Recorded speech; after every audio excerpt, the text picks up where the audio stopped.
Hi, I'm T.Wasoon, and I'm having both of my knees replaced.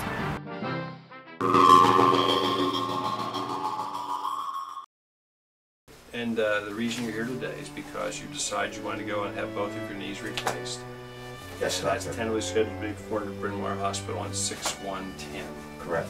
The first couple of weeks are the toughest. It's sore and stiff, and you have to work real hard in your physical therapy to get your motion back. Understood. What vendor's product are we going to use? Probably use one made by Johnson & Johnson. I think that works best for you. Why is that, doctor? I like it because it gives me different abilities to change and modify while I'm in there. If I need to add an augment or a stem or something, I can do that. It's a knee that's been around for a long time with a good design and good track record. Okay. Okay. Will I ever be able to kneel again? So one of my colleagues told me I couldn't kneel again. Well, I'll allow you to kneel. It's not so comfortable. Some patients, because the incisions on the front of your knee have some discomfort, but it's perfectly permitted to kneel. The prosthesis will hold kneeling. You're not a big man anyhow, so they can be fine to kneel. Okay. Just a matter of how much range of motion you get and how hard you work on your physical therapy, but certainly kneeling's not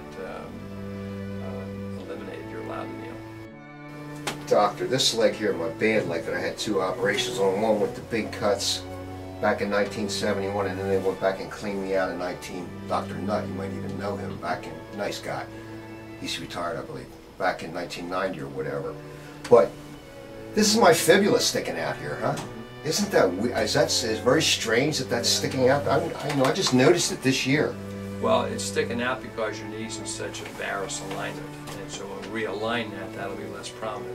On the right knee, you have an old incision on the front. We'll try and incorporate that incision, so your incision will be bigger and longer on the right knee than it will be on the left knee. Okay. We don't like to have incisions close to each other, beside each other, for risk of healing problems, so we'll probably use part of that incision to incorporate it in. Your left knee will probably have a different incision. Okay. So they'll look different. Our goal, though, is, as I said, to get you lined up nice and straight. Yeah. If you want to look at your x-rays here, yeah, you can see, I don't know if your video will show this or not.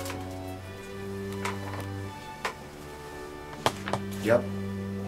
You got it there? Yep. You can see this is your right knee, and it's very bowed. You have a big cyst right in this area. There's no cartilage left on this area, and here is your fibula. As we realign your leg, then you'll find that that'll be much less prominent. Right. What's a cyst, doctor? What is a cyst? Bone cyst right there. That's just a hole in your bone. A hole in the bone? What happens is, because you have no articular cartilage protecting the ends of the bone, you have small fissures develop. There's fluid in your knee, and by hydraulic pressure, that keeps pushing pressure in there and damages the cells and probably causes the cyst to form. Well, that's a great explanation. Thank you. I understand that. It's very layman terms. All right. And here's your kneecap view. You can see all the arthritic changes underneath your kneecap. And there again, much worse on the right than the left. And when we do this operation, basically what we do is we can cut the undersurface of your kneecap, something like this, and remove this underneath portion here, and then put a plastic button to resurface it. Cement it on, right, doctor? Cement it on. Now, do you put any benchmarks in, or hold it in a specific place, like you put holes in there? So there's a little post that fits up into the patella, and that's where it drove home. Okay. Okay. Yeah. Okay. Thank you.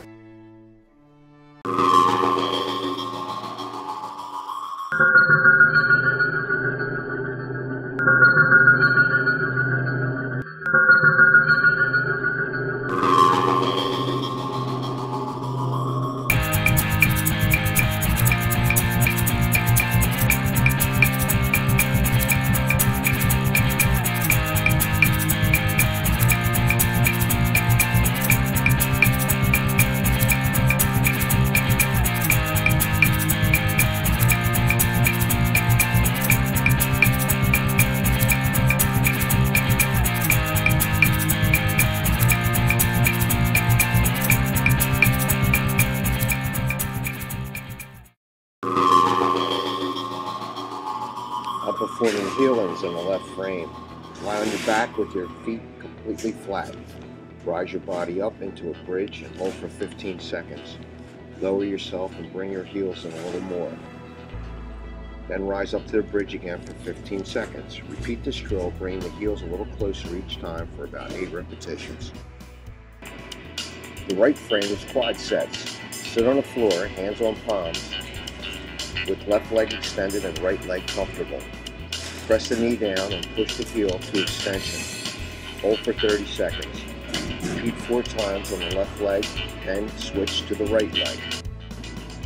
This exercise is best performed with a pillow underneath the knee.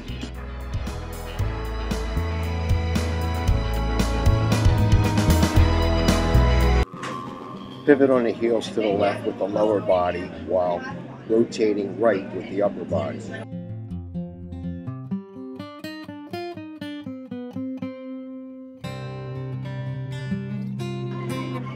The purpose of this exercise is to straighten or fully extend the leg.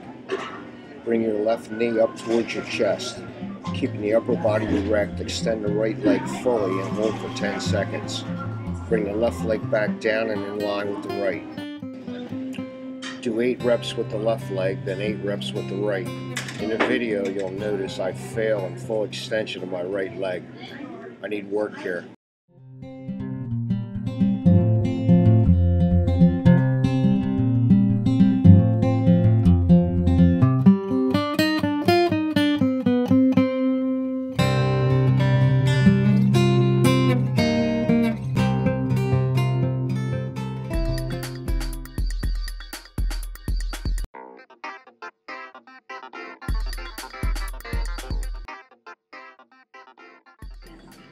This is filmed just before my operation. I was functional as I had adapted to my misalignment. However, the bone-on-bone rubbing of my right upper and lower leg bones was quite painful and inhibited my performance.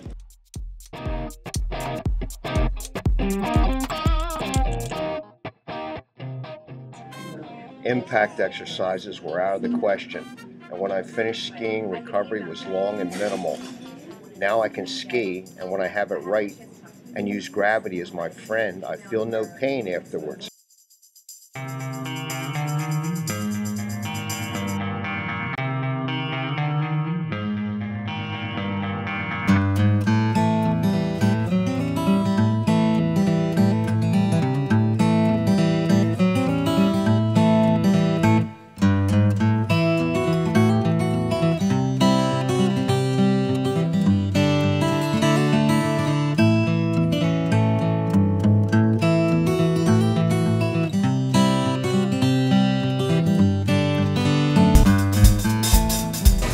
That's the end of this lesson.